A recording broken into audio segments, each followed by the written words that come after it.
The financial needs of a business go beyond tax and attest services. That's why CTBK goes beyond accounting services and offers outsourced solutions through their affiliation with CFO Solutions Plus. These additional services allow clients to focus on their operational and long-term strategic goals. Trust CTBK's outsourced solutions to provide cost-effective, value-added financial services tailored to your company's needs. Call CTBK at 716-630-2400. Again, 716-630-2400. Or go to ctbk.com to learn more about CTBK's outsourced solutions. Welcome to the third Patriots-Bills edition of Tim Graham and Friends, brought to you by CTBK, CPAs and Business Consultants. I'm Tim Graham of The Athletic, joined with the old team, the most common team. If you had a media guide of Tim Graham and Friends lineup combinations, I think this would have to hold the record. Matthew Fairburn of The Athletic also joining our usual co-host, Jonah Bronstein of the New Bronstein Times. Guys, Patriots for a threesome. Bills lose the first game in Orchard Park, win the second game in Foxborough, and now they get to face each other in the first round of the playoffs. Matthew, as the guest and as someone who's been covering the Patriots now for what has it been, 2 months now? How long have you been been gone? Since September. So yeah, pretty much. Well, that's true. See, I have it in my mind because you hadn't moved there permanently yet, but you've covered the Patriots all 17 games. Correct. I moved full time in October. That's what I'm thinking. I was there week 1. So yeah, I've been there for every game. Yeah, all right. So you've covered them all. I'm thinking about you moving away permanently. All right. So what's your synopsis when you are watching the game on Sunday? Oh, let's actually talk about this. Did you have any rooting interests on Sunday night for what happened in that Chargers-Raiders game in terms of what you wanted to cover in the first round of the playoffs? I will say that as the first NFL weekend with the online betting in the state of New York being legal, heading into that game, I thought that there could be a situation where the Chargers-Raiders get to a point where they play for the tie. And so I put $10 on a draw, as they call it at DraftKings, to win $290. And if not for a timeout late in the game, I think I would have been $280 richer. I was pretty proud of myself for being able to see into the future that a tie was probably not the mathematical long shot that whatever algorithm being used would estimate it to be. So my rooting interest was a tie for my financial purposes. But once that didn't happen, I think the best storyline, at least for us, is anything to cover heading into this game is Patriots coming back to Orchard Park. And then the Bills, if chalk wins out, would then go to Kansas City. So the two boogeymen back-to-back, no asterisks, as Joe Biscaglia mentioned in our roundup that we did after the game. This is not going to be an easy way to the Super Bowl for the Bills. But anyway, that's my long windup. Matthew, where are you with this? Yeah, I would say that from a story perspective, I thought the Bills-Patriots round 3 was best. I thought that was the juiciest matchup that could possibly come out of that, because it was basically the Patriots would either play the Bengals or the Bills. And I think from a matchup perspective for the Patriots, the Bengals were better, because you could argue who's better, the Bengals or the Bills, but I would say a quarterback playing his first playoff game in Joe Burrow, and, a coach coaching in his first playoff game is better for Bill Belichick and the Patriots than a team like the Bills, who have been there and done that. And they have a quarterback who is, has played in these games. But I'd say personally, I thought this was the better story, and it got me back to Buffalo to see some friends. And, my wife and son and the dog are going to make the trip and to bet on some sports. Weekend out of it. And yeah, now I had some real FOMO last weekend when that went live, and a friend of the show, Chris Baker, was texting me every bet that he was making, and I was sitting here thinking, man, I moved away at the wrong time, just as the getting was getting good out there. Well, you'll have a little peek at it. Jonah, you'll be in the press box as you have been all season for the Associated Press. You'll be there on Saturday night. Not gambling because I'm a professional. Right. Well, of course, you are of pure journalistic integrity.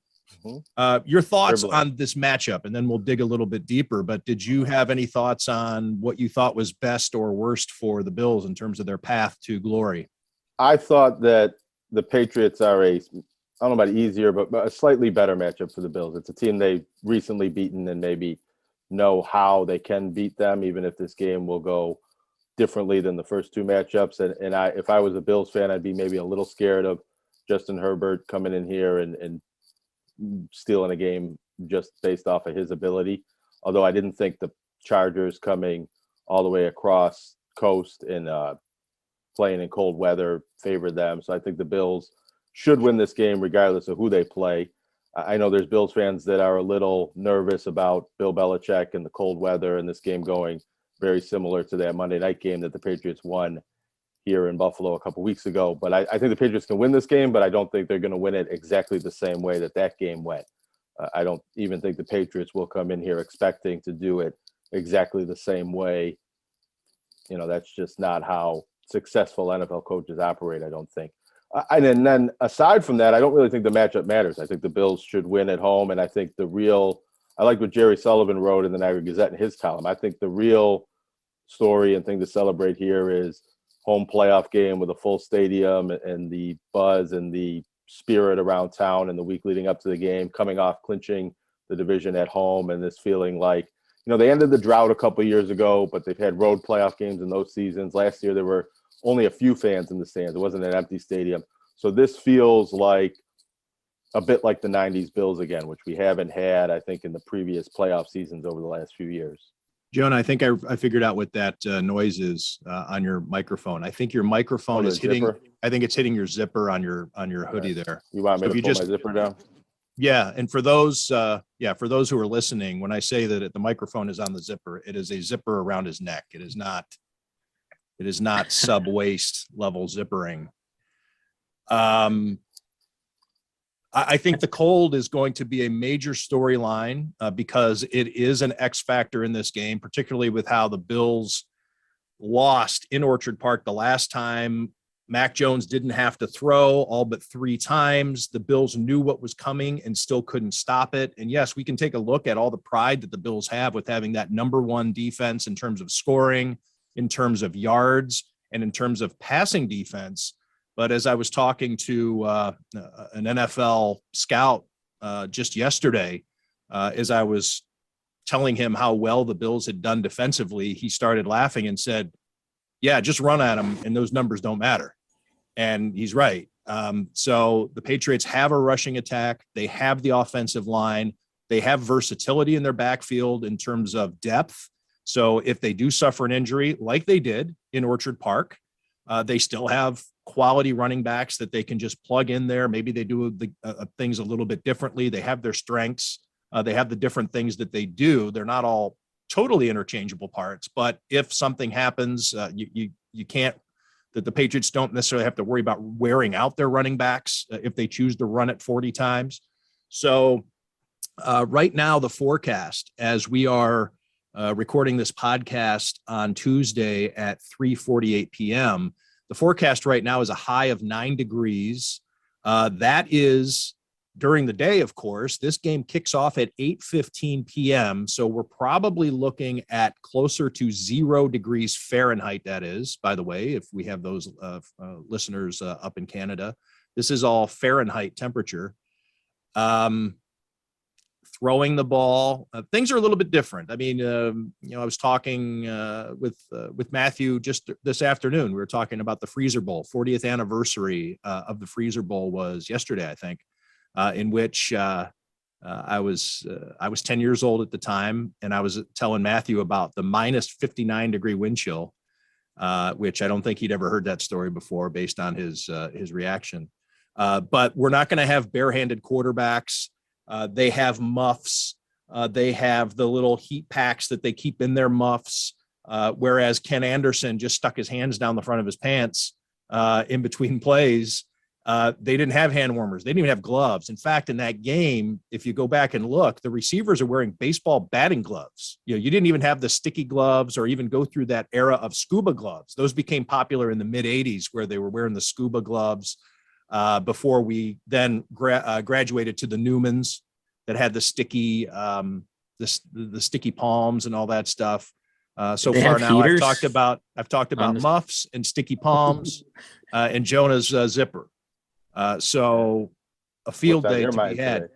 So anyway, I don't know that the cold matters as much as it used to. I don't think that, talking to Ken Anderson about what he did is going to apply to what Josh Allen or Mac Jones should do to prepare for this game. Wind, of course, is going to be worse. Josh Allen was talking today about maybe even his toes are more important than his fingertips in terms of keeping them warm in these types of temperatures. However, it is a bit of a nullifier. I think it does close any gap that you may have between one way or the other between these teams. I think it makes the game that much more of a toss-up. Yeah, I think that's the big thing, is that not necessarily that the Patriots are better equipped to handle it, although they might be slightly because of the way that they play. I thought they handled the weather in that Monday night game a lot better. You can actually go back and see there were times during, well, I guess you couldn't see it on the TV copy, but times during TV timeouts where, Bills players were huddled up on the sidelines, trying to throw the jacket on for a few seconds or get warm, and Patriots players are kind of just standing out on the field. And I think there is sort of a pride they take in practicing outside constantly and, really, battling through whatever elements.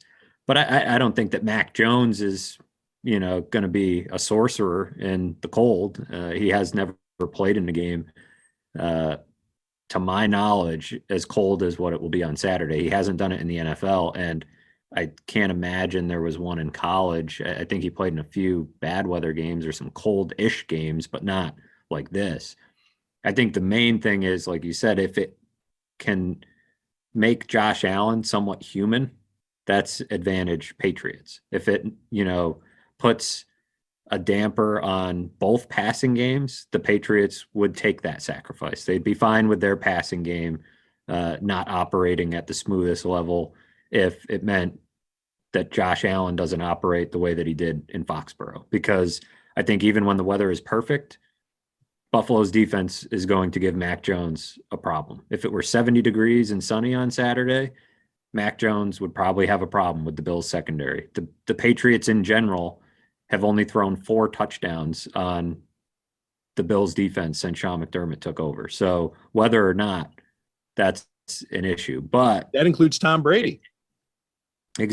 Quite a few Tom Brady games. And I think if Josh Allen becomes closer to the version of Josh Allen from, say, 2019, that opens the door for the Patriots to win this game. It needs to be a weird game for the Patriots to win. They are not, in my opinion, a better team than the Buffalo Bills. They have a rookie quarterback. Their defense is good, but I'd say it's a toss-up between the Patriots defense and the Bills defense, and Bills defense ranks out better in a lot of categories.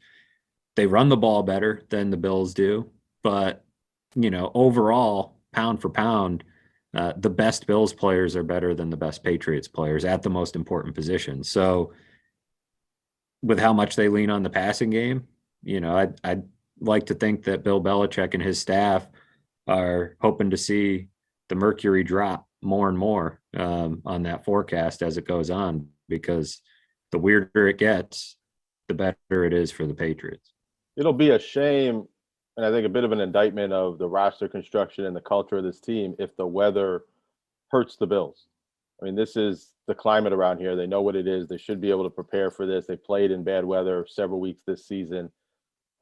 They're able to practice outside if they want to. They don't have a dome. They're never going to have a dome, apparently.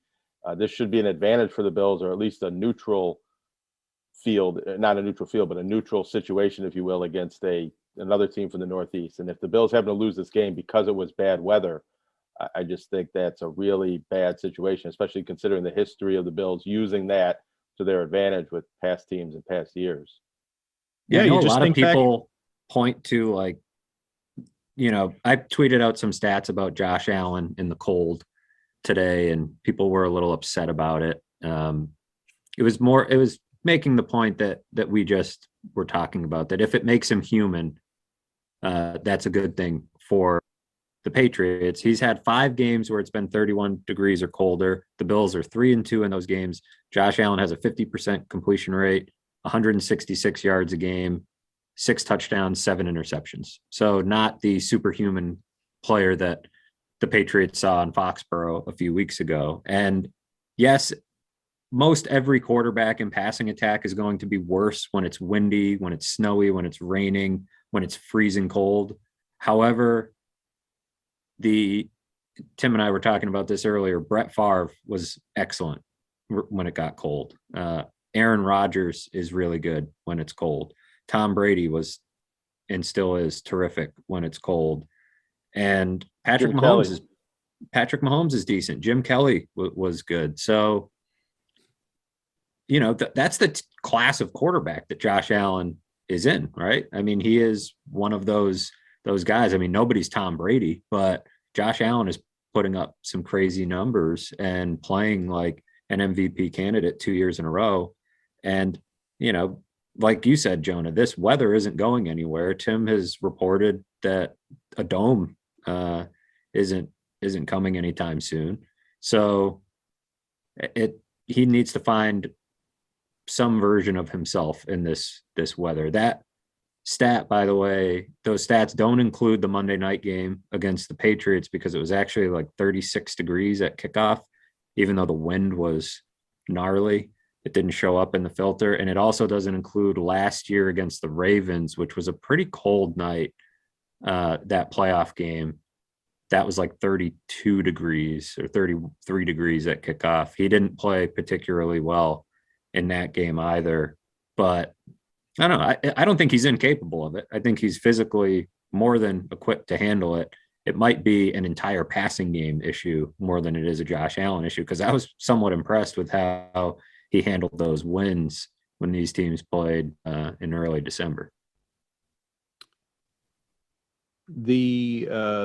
The idea of the Bills as a cold weather team, for me, went out the window in that loss to the Indianapolis Colts, a dome team that came in and played better in the elements than the Bills had. And I think that even if you want to take a look at the Atlanta Falcons game, Matt Ryan has been ordinary at best, a below average quarterback, clearly at the end of his career. And he looked like the Matt Ryan of old for a good chunk of that game. In Orchard Park just 2 weeks ago. Matt Ryan threw the ball around quite a bit in the bad weather. He has only played in that. I want to say the stat. I'm not 100% sure that this is what the qualifiers were on the stat, but I think he's only played 1 game below freezing his entire NFL career. Because you play in the NFC South, you play in a bunch of domes, whatever. And when he did play against the Bills 8 years ago, that game was up in Toronto in a dome. So he looked fine. He looked like he was doing all right. In fact, he was probably better in that game than he had been in most of the games throughout the course of this season. So to Jonah's point regarding the Bills and whether or not this could be an indictment of this roster being built, I think that we're already looking at it. This is not necessarily a team that does well in this. They don't stop the run particularly well. They don't run particularly well. The last 2 games, aside, Devin Singletary has played well over the last couple of games, but against inferior opposition, it's something that I think it's been in the back of my mind. And I mentioned this in the discussion, the back and forth that Joe Biscaglia and I did that we posted at The Athletic early yesterday morning regarding the Bills' success at running the ball these last couple of games, especially with the weather the way it's going to be. I think as a Bills fan, you want to hope Sean McDermott doesn't become enamored with the idea that we can run now. we've established that we can run. Yeah, against the Jets and the Falcons. If that creeps into plan A and becomes a major factor in the offensive game plan that he wants Brian Daboll to put together for the New England Patriots, I think that becomes an issue, that Sean McDermott would get away from the idea that Josh Allen is our plan A, maybe our plan B too. And then we'll run the ball if we have to. But the way Sean McDermott talks about how much he appreciates the run game and the ability to run, he did walk it back a little bit though. Sunday night after the game, he didn't talk 2 weeks ago after Atlanta. He said, this is what you have to do. And when the weather gets like this is what you have to do this time of year. You have to run the ball. That's a different sentiment than he said after the Jets game, in which he said, you have to have the threat of being able to run the ball. So maybe he was inching back a little bit, but still that aspect of the way Sean McDermott thinks is about winning football, about playoff football. And I think that's dangerous territory for the Bills' offensive game plan to get into if they decide they want to lean on the run more than they should. I will say that the Patriots have not been excellent in run defense consistently in the last month or so. They allowed 270 to the Titans in a blowout win. There was a few big runs that skewed the numbers. 220 something to the Colts. Again, another big run. Jonathan Taylor iced the game with a long run. They allowed 195 to the Dolphins last week in a loss. So they've shown some cracks, I think, in their run defense. And it's one of the aspects of this Matthew, game that, just while you mentioned the Patriots-Dolphins game last week, you watched it. You were there. It was happening at the same time as the Bills game, so I could only check in by looking at statistically. Did you ever get a sense during that game that the Patriots weren't necessarily interested in winning that game? I did not. They were down 14-0 so quick. And I could see that as a game where Bill Belichick looks at all the different permutations of who he wants to play in the first round more so than winning this game. Of course, winning the division would have been nice, and that's why the NFL put those games at the same time with the 4:25 kickoff. They wanted both teams to want to win the game. But I don't know if Bill Belichick has run a bunch of sequential, mathematical computations as to what we want to do to max our first round opponent. I would say the hint perhaps that they felt a little bit that way was that Dante Hightower didn't make the trip. And he's played through the knee injury all season long. He's been limited on the injury report, questionable on the game report, and he's played. And he didn't make the trip. And when that happened on Saturday, the Patriots, interestingly, are very, everybody laughs at how ambiguous their injury report is. Everybody's questionable, everybody's limited, but they are very quick. They're one of the few teams in the league I've noticed that they will declare a guy out the day before a game. They won't make you wait until, Sunday afternoon. And they'll tell you who's not on the plane. Yeah. Hightower, he was out. So, and they were missing Duggar too. He missed practice all week. But when it was Hightower, I thought, all right, this looks like a guy that's getting some rest. And I think perhaps to your point, I don't think they were trying to pick who they played at all, because I think they might have looked at it the same way I was looking at it when I was trying to figure out where the hell I was going to be wild card weekend, and said, there are 2,000 different scenarios here. And a lot of it has nothing to do with what the Patriots do. They could lose and have an equal chance of playing the Bills and the Bengals. They could win and have an equal chance of playing the Bills and Bengals, depending what the Bengals do. And so it's possible that they looked at it like that and said, maybe, this game doesn't matter. Now, Bill Belichick was pretty pissed off about how they played. I don't think they, threw the game by any means, but they were down 14-0 early.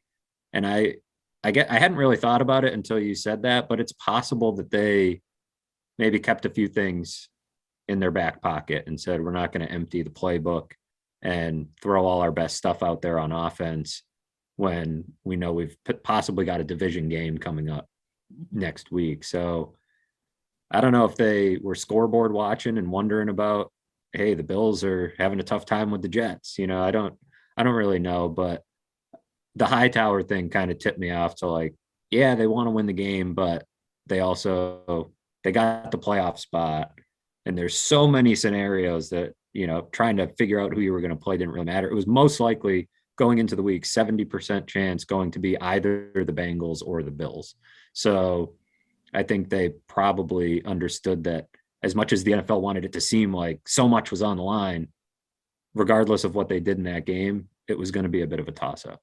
How much breathless chatter was there in your press box about the playoff permutations? Because here in Orchard Park, it was like babbling nonstop after every play about what this meant for the wild card matchups. I was not in the press box last week. I was still on the COVID-19 reserve list. There was some talk about it during the week, but I think a lot of people realized, probably as I did, like there were so many a lot of it hinged on that Sunday night game. So obviously everybody knew that if the Patriots won and the Bills lost, the Patriots would win the division. But there was a little bit of chatter heading into the week of like, all right, who should the Patriots want to play? Not as if they had a ton of control over it, but yeah, I wouldn't say it was breathless chatter. I think there was more discussion over like what the hell happened to this team in Miami, what the hell happened to this team in the last month. Basically since that Bills game on Monday Night Football, they haven't been the same team. They had the bye week. They lost 3 out of 4 coming out of the bye week. And the Colts game, isn't that when it turned for them, or do you think it happened a week later? That was right out of the bye week. They had a bye after that Monday night game against the Bills. They went on the road to play the Colts on a Saturday night game, got beat pretty handily, and then the Bills visited the following weekend, beat them pretty handily. They crushed the Jaguars, and it was like, all right, maybe this was their get right game. They got their mojo back, and then they go and they lose to the Dolphins. So it's been a weird month. Mac Jones has not played particularly well. I think at times the defense hasn't played particularly well. Third downs have been an issue. The run defense, as I mentioned, has been a bit of a problem.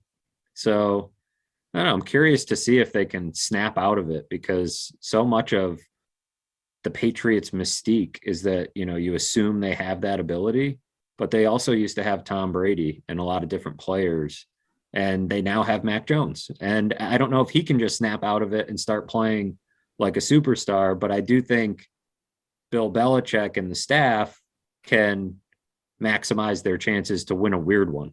And I think they need to win a weird one if they're going to win on Saturday night. Jonah, give us your thoughts. Where are you with the Bills in this matchup after watching the first 2 games? I don't know. Do we throw that first game out because of the weather conditions, or do maybe we put more weight on that game because of what is coming? And I guess the wind isn't necessarily going to be a factor, but maybe it's not quite apples to apples to compare bitter cold and gusty winds. But maybe there's something to apply in terms of how the Patriots might approach 0 degrees.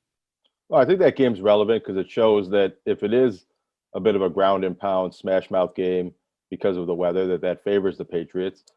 And if that game had never happened and you were only going on the results of the other game that the Bills and the Patriots play, you'd be thinking this is going to be an easy game for the Bills. They won that game in New England the way they did, and now they're playing at home. But I don't think this game is going to go exactly like either one of those games. When teams, common opponents, play each other, they make adjustments and come up with new game plans and try to win a different way because the other team has scouted the film, and that's not a smart way to play football, to try to go out there and win with all the exact same plays and strategies that you used before. So it'll be about that little bit of a chess match, and maybe some of it will come down to who does what they already did do well and has the confidence to go in there and do what the other team might be expecting and saying, we can just beat you, play in our game.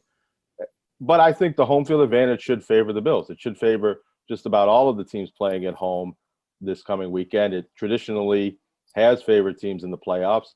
The weather, maybe that doesn't help the Bills, but I think the crowd and the spirit in the crowd, I do wonder if the weather might, and the night game might subdue the crowd in some ways. It might make it a little bit hard to have that energy going into the second half from the fans and the noise and things like that. But maybe the alcohol will play into that and help in that regard. I think the Bills should win this game, and it'll be a disappointment if they don't. Mac Jones is a rookie quarterback. Rookie quarterbacks don't usually play well in the playoffs. Some do, and usually when they do, they turn out to be Hall of Fame level players. I wonder if Mac Jones is maybe hitting a bit of a rookie wall. He was playing very well, and now he's not playing as well the last few weeks. If teams have figured things out about him, or if playing this many games this long into the season, this long into the cold weather is affecting him and his confidence in some way. The Patriots have been a team that kind of overachieved all season long, so maybe they found their level a little bit in the way that they're struggling lately. The Bills should be favored, and the Bills should win, and if they don't, unless it's an injury that really makes it hard for them to win, if Josh Allen goes out on the first play of the game, I think it'll be a tremendous disappointment if the Bills don't win. I'm going to disagree with one point that Jonah made. He made a lot of points, all good. And I'm going to slightly disagree with home field advantage favoring the Bills. And this is getting into the weeds probably a little bit. I think weather is one component where I think the weather will help New England because of the reasons that we mentioned. The Patriots have also been better on the road this season than they have been at home. I don't know if it's just who they played at home and who they played on the road, but the Bills, this is something I've observed that it's hard to measure, hard to put your finger on. The Bills at home are a little bit different late in the season. I feel like there's I don't know. It almost feels like they have more pressure on them when they're playing in front of the home crowd and all the expectations that come around with it. All week they get asked about how crazy the crowd's going to be and the best fans and this and that. I don't know if it's anything conscious on their part, but there might be something where it's like, man, we don't want to let these guys down. And when you're on the road, there was something about the Bills in that game in Foxborough where on Christmas Day, you're packing up, kissing the family goodbye, jumping on a plane, turning off Christmas. Christmas is over. You're on the road, you against the world. Nobody believes in you. They're walking off the field, screaming about Boston and Patriots fans and Josh Allen saying, I don't know who the F they thought I was. And there's a certain thing about the Bills on the road that feeds into that underdog mantra that they have, as opposed to playing at home. I'm not saying it's a disadvantage for them to play at home. I just don't sense a massive home field advantage against this particular team. If it were like the Chargers, I would agree that coming into that stadium is weird and unique for players who haven't done it, and for especially quarterbacks playing in that weather with that crowd against Sean McDermott's defense, or Leslie Frazier's defense. Sorry. Got to give the credit where it belongs. It's kind of like Bill Belichick in that's why I thought the Bengals were a better matchup. Like Joe Burrow in his first playoff game up against Bill Belichick, I liked Belichick's chances. I like McDermott's chances against most quarterbacks that they go up against, and especially at home because it's a weird stadium. The wind can be a little weird and the crowd can be crazy. But I think the way the Patriots play, the fact that they had a certain galvanizing effect, like being in that stadium, David Andrews warming up with no sleeves, like they had themselves a hell of a time in that stadium last month.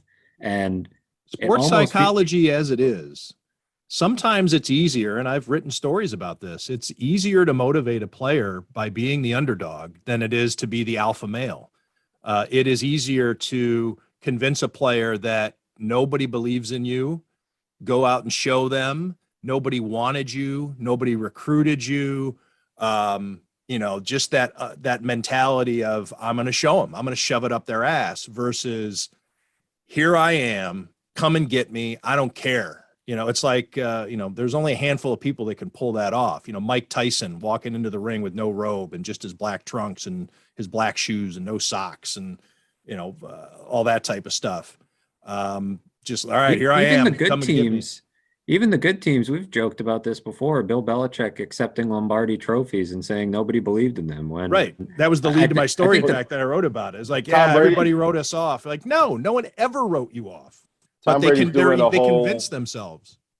documentary series about how he's been counted out his whole career and nobody ever really thought he was any good, and he's just proven the doubters wrong day after day, year after year.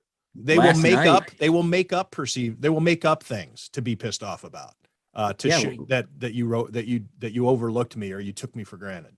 That's definitely been a thing with this Bills team. Last night, Nick Saban, before the national title game, they got one question in with each coach before kickoff, and he was like, "This is a chance for our team to gain some respect." I'm like, Alabama needs to gain like, what the hell are you talking about? But that's what they do. They psych themselves up, and I think even the Patriots all those years, maybe it wasn't so much a nobody believes in us; it's everybody hates us, and that was their own little underdog thing. It was like everybody thinks we're cheaters, or everybody's looking for reasons to poke holes in what we've done. Let's go show them. And you could convince yourself you're an underdog that way, but it's certainly the mindset that has helped this Patriots team. They were 2-4. They kept talking all year about having the 2-4 mindset. And it's definitely 100% the way this Bills team has built themselves. I mean, they've built themselves on a lot of players who were in fact overlooked, and they, really play into that often in their locker room messaging.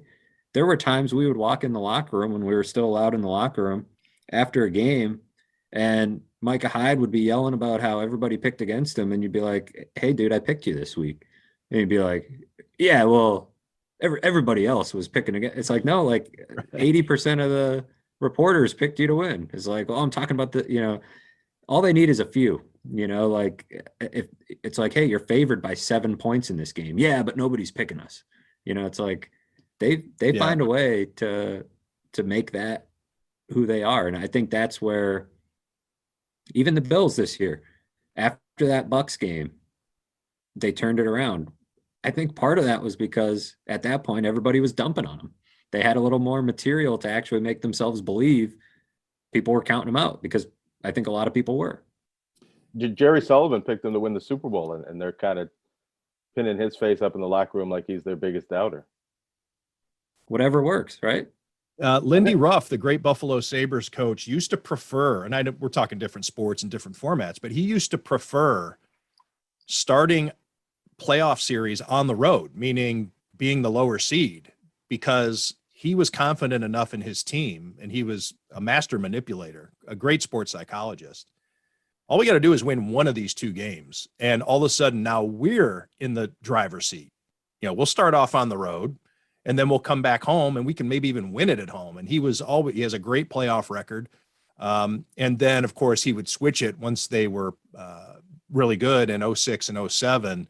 He would talk about how great it is to be starting at home. But I knew he was chewing his tongue off while trying to make that point, because he knew it was what he had to say. But he preferred to start on the road. And it was a sports psychology thing. It was all a head trip with his players, and he was just able to hit those buttons.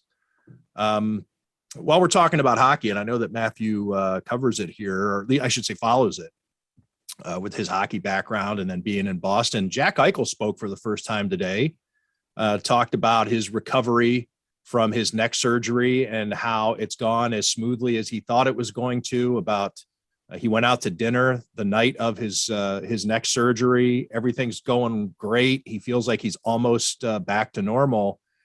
Joe and I know that you're covering the game tonight, and it's the Sabres and the Lightning. It's not Vegas, but I know that you're around the Sabres. You're around the arena.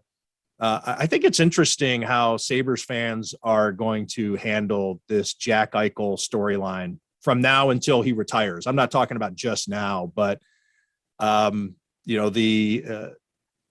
buyer's remorse of a trade if he gets great. How many more fans, I should say, are going to hate the team for refusing to let him have this surgery if he plays well for Vegas? You're shaking your head there.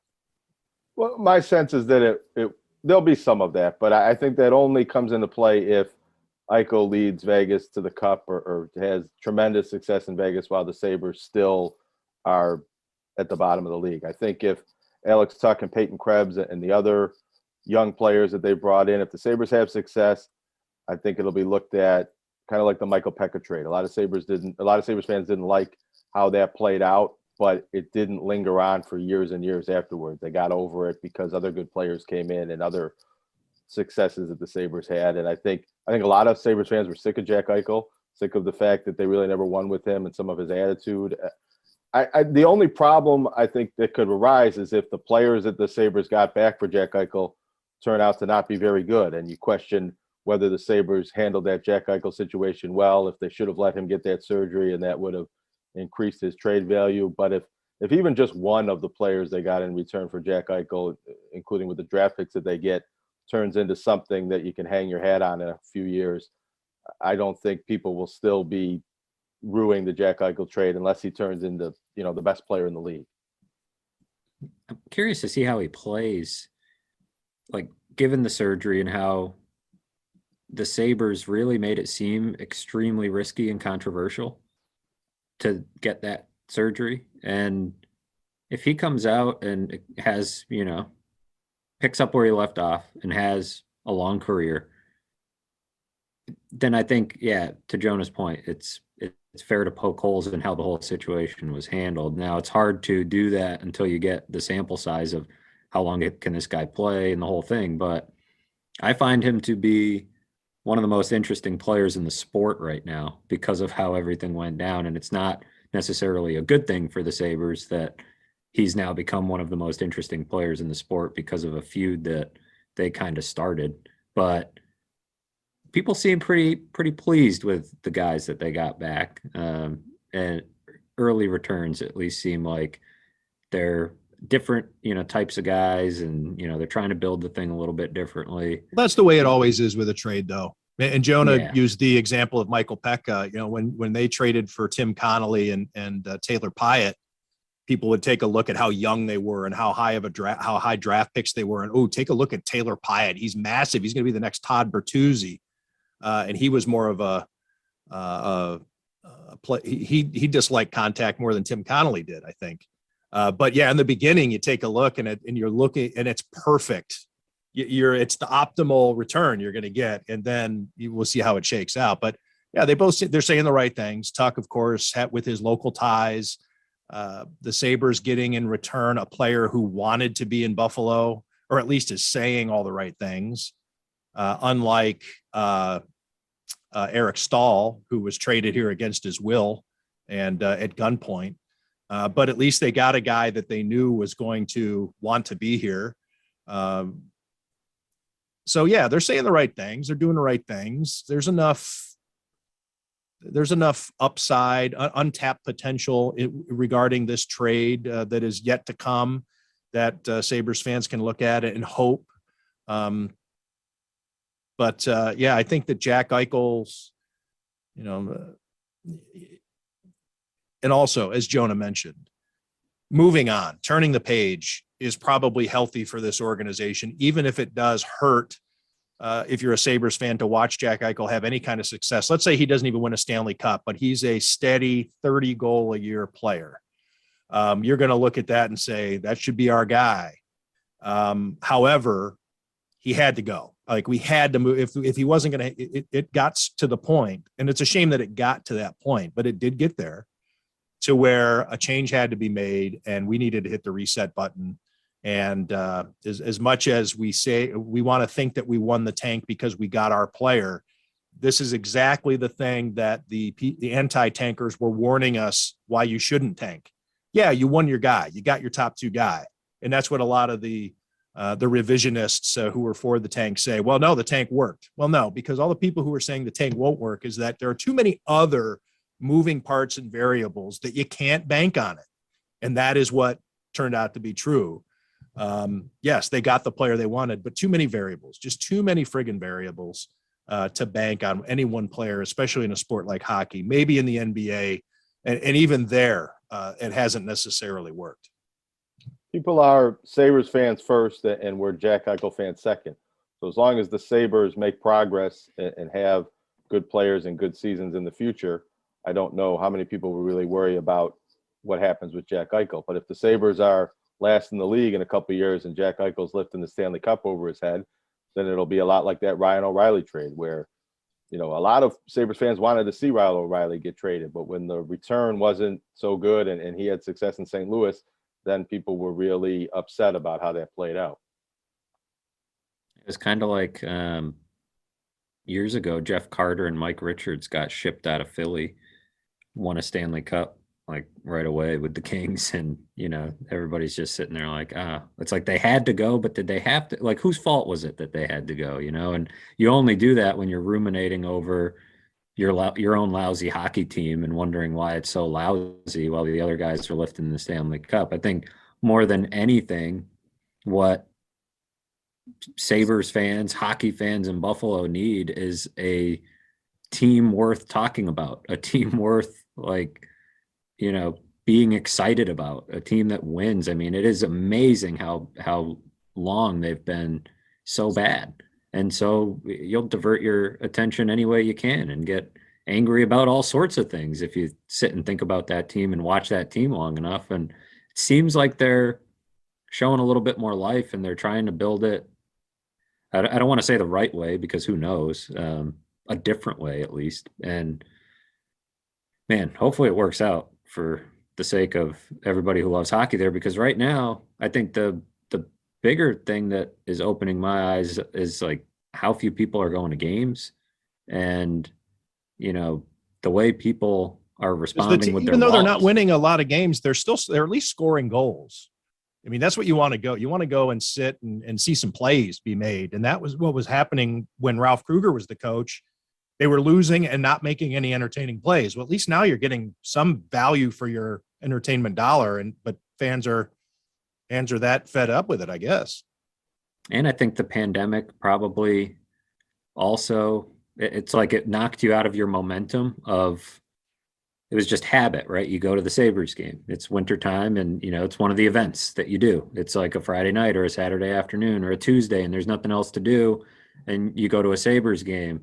Well, the pandemic, you sit home long enough and then whether you're cautious about going out because of the virus or whatever, it kind of knocked people out of their habits of, do we really have to go to this game? You know what? We don't need to subject ourselves to this torture. We did. Yeah. It's like you reassess what you put back into your life when you take everything out like that, like a lot of people did, during, everybody's sitting at home and you're starting to put things back in. You say, do I need to put the Sabres back in?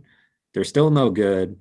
Well, now I need to, either show a negative test for a while was the thing to get in, or, show my vaccine card or whatever else, jump through hoops, and it costs money, and it's not a thing. It's not cool right now. Nobody's there. There's no atmosphere. The team hasn't given you, they haven't earned the benefit of the doubt, and they haven't really given fans a reason to show up. And I'm curious how, ownership will respond to try to win them back, or if they've resigned themselves to, there's nothing they can really do until the team wins. And it's not as if the Pagulas are actively trying to lose, other than that 1 year where that sort of was the aim. It's not like they're trying to build a sustainable, lousy team for as long as they possibly can. But that's really the answer. You can have all the smart marketing and business people that you want, but if your team sucks for long enough, this is what happens, even in a hockey crazy market. And to this season, at least, or to this point, at least, they haven't really cut the prices and tried to find ways to paper the house and get fans in the door in the hope that they'll have a good time and come back. They're still trying to get, max prices, the same prices that they were trying to get in the past years. And you look at maybe how reliant the Sabres business model was on Canadian fans, Sabres fans that were just across the border, and Leafs fans and other Canadians that would come to the Sabres games just to watch NHL hockey. Maybe they weren't diehard Sabres fans, and the Bills being good.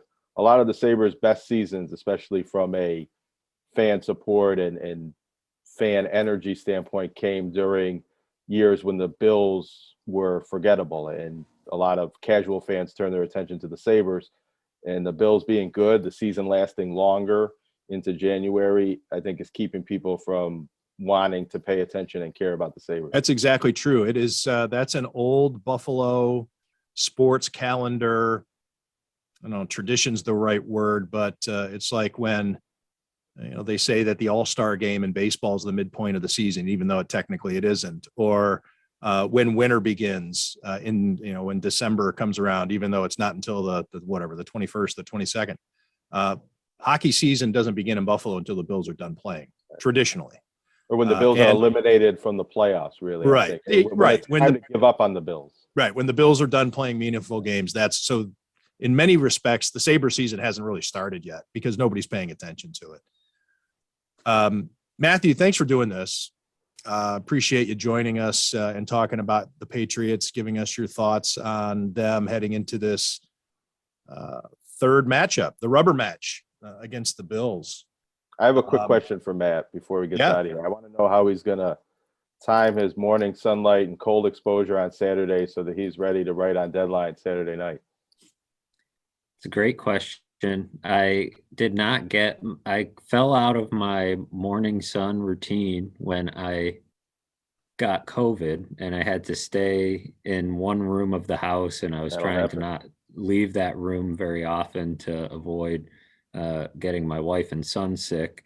So now I need to, I don't know the science. You might be able to help me on this. If I get my morning sun later, will that help me stay? I can never adjust myself for night games. I'm terrible at it. If I were a player and one of my most important games were at night, I would, be totally screwed. I always end up getting like migraine headaches, and the next day is always just terrible. Now, the difference is players end the game at 11:15 and they go home and they can go to sleep.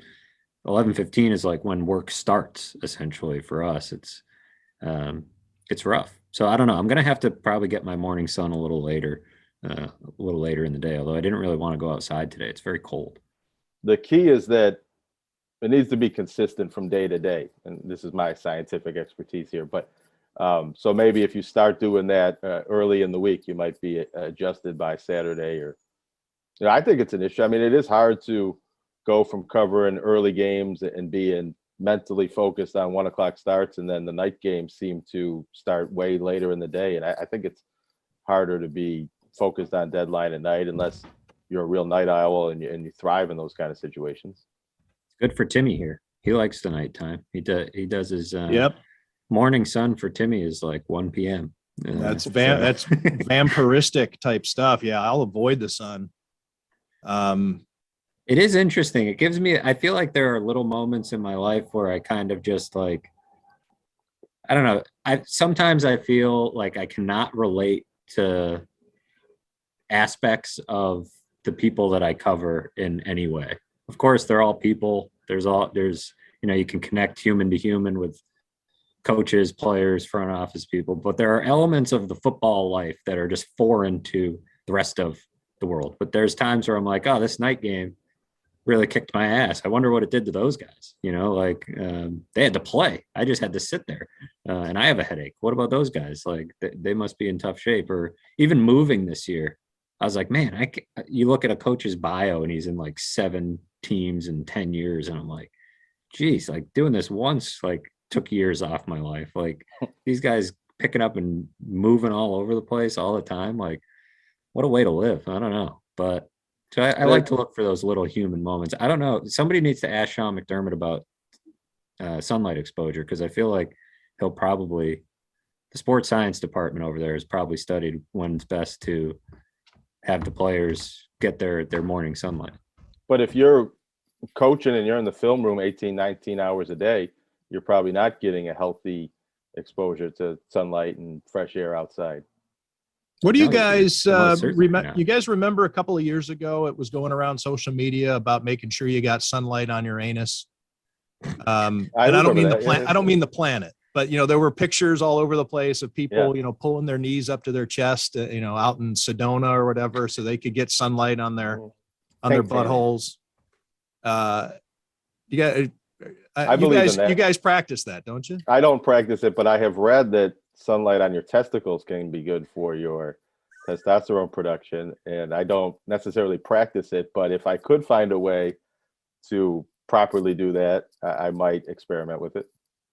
I always wonder when there's studies like that, how they get the data. How do you get enough reliable data With a And rectal who has the thermometer. hypothesis to begin with? We're like, we think this might be good for you. So let's have X number of people be our control group. There's going to be 1,000 people that we're going to convince to get sunlight on their testicles, and we're going to measure. And to let us observe. Wow. Let us observe the Right. process to make sure you're doing it right. This sounds like an episode of Black Mirror. Let's just get everybody together, and yeah, it's for science. I think generally being outside and being in the sun it's way biologically our bodies are kind of hardwired, but like you also don't want to be out in the sun. Like it goes back to his other science experiment of sunscreen. He doesn't believe in sunscreen but he's getting all this morning sunlight, so I don't know, he's got to be careful. Yeah, you got to modulate it. You don't want to get sunburned. Everything in moderation, even if it's on your nether regions, but a little bit of sun is good. The sun's healthy. It's healthy for humans and every other organism and animal. I Not did necessarily. appreciate. What about Does bats? your dog go out and make sure that the sun gets on its crotch in the morning? And I don't know. You can learn a lot from your pets.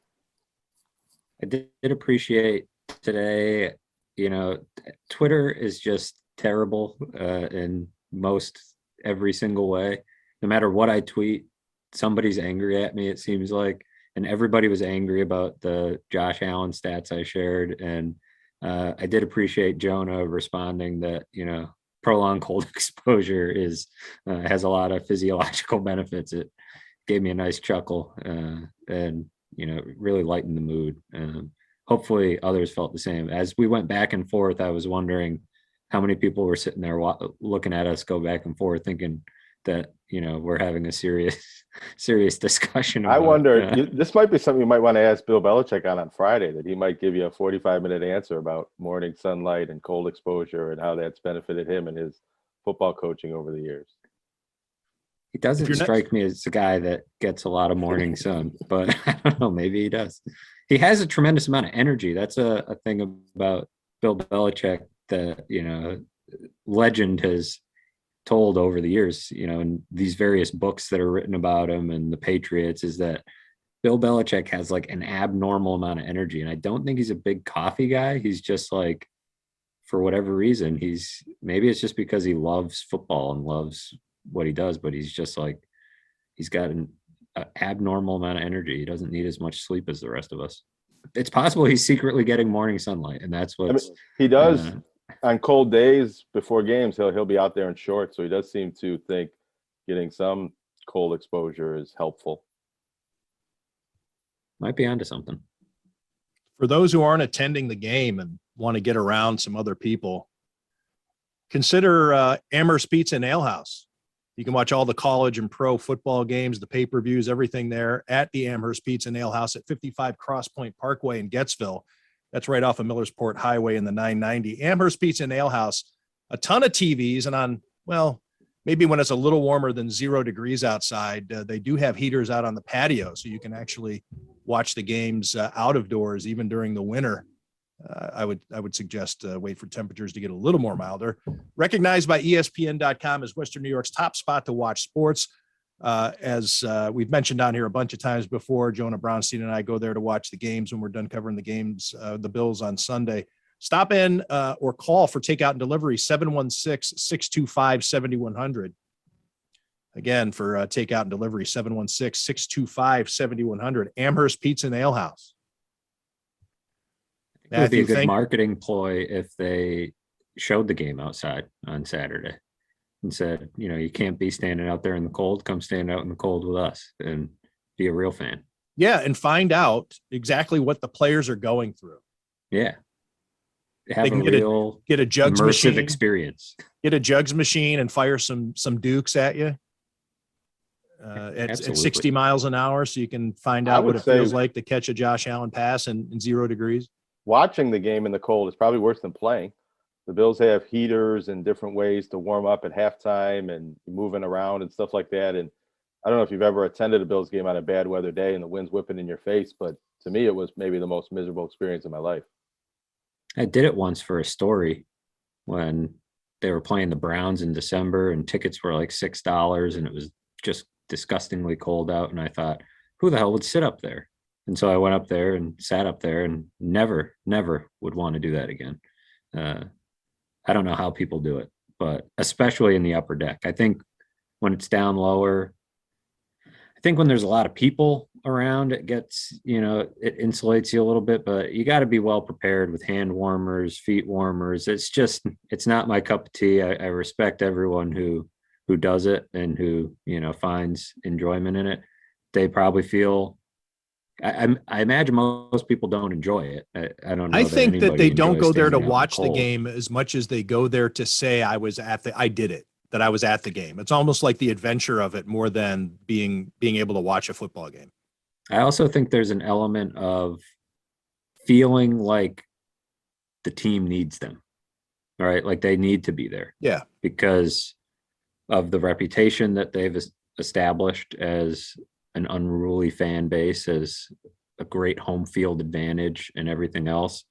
I think there's probably more a sense of purpose on Saturdays like this one than there are, September Sundays where you're like, I'm doing my part to help the team. It's like, it's got to feel a little bit like an obligation on Saturday, in part because, like you said, you're like, I got to be there. This is my team. I got to say I was there when they beat the Patriots in the playoffs, but also the boys might need me to beat the Patriots in the playoffs. If everybody had the attitude that we have, it'd be a lousy atmosphere and everybody would be making fun of Bills fans. They say, look at this home playoff game.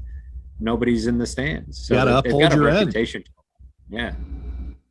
Got to do their part. Matthew, thanks for doing this. Great for you to come by and join the crew. And Jonah, thank you as always for being so flexible. Sometimes these are not very well thought out or scheduled. Occasionally I reach out to Jonah and say, hey, can you podcast in 10 minutes? And he's generally there to do it. Sometimes he can't. But if I got my morning sunlight, I'm usually more eager to do it. Well, everybody came to play today, and I'm appreciative. And thanks to everyone out there for making Tim Graham and Friends, brought to you by CTBK, CPAs and business consultants, a part of your day. Sunlight or no sunlight. CTBK is more than just a full-service accounting firm. They are one team with an innovative approach to accounting and rise to each new challenge with collaborative problem-solving skills. CTBK goes above and beyond by lending helping hands in the Buffalo and Niagara community through volunteer work and donations, and is partnered up with Victory Sports for 2020 and 2021 to keep kids in the community active. The professionals at CTBK are determined to help individuals and businesses succeed. Whether a large corporation, a small business, or somewhere in between, call CTBK at 716-630-2400. Again, 716-630-2400, and see what CTBK's one-team approach can do for you.